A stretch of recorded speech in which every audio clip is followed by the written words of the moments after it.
Hey folks, this is just a little update.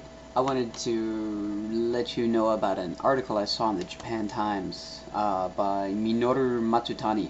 The title is DPJ Slams Strict Bills on Foreign Residents. Apparently the Democratic Party of Japan Legal Affairs panel wants to soften the rules and punishments that were that they'd come up with back in March. They call for eliminating 8 provisions in these bills, and one that would oblige us foreigners to always carry our residency cards.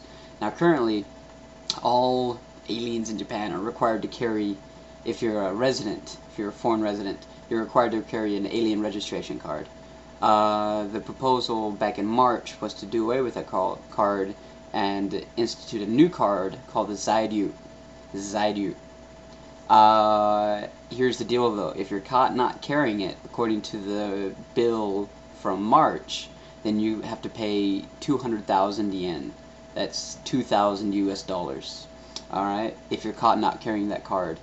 Also, subject to the fine would be failure to promptly report changes in personal information, including residential address, place of employment, or marital status. So i.e. if you change jobs but you don't report it, and they catch you, then you still have to pay the fine, the $2,000 fine. Hosokawa, who's the justice minister in the DPJ's cabinet, said that the control over foreign residents is too tight.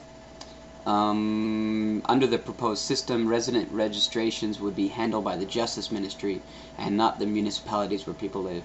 So presently, to get our alien registration cards, we go to the ward office.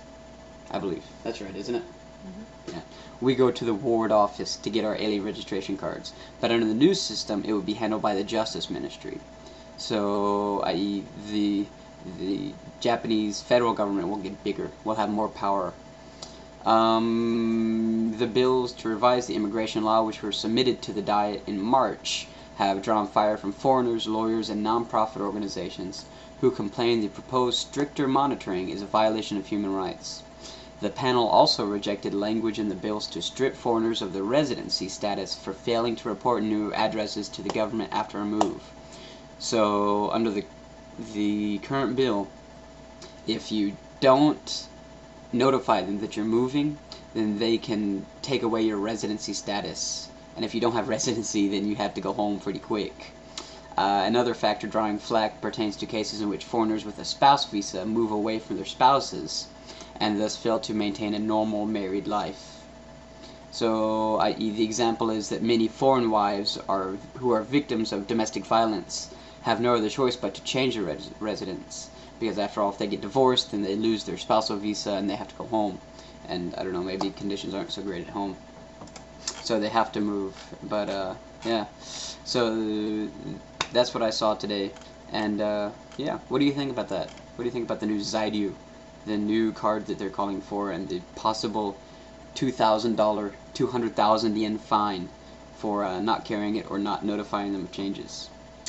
That seems kind of strict for me. Yeah. I don't know how much longer we'll be in Japan anyway. But yeah, I'm just throwing that out there. Peace.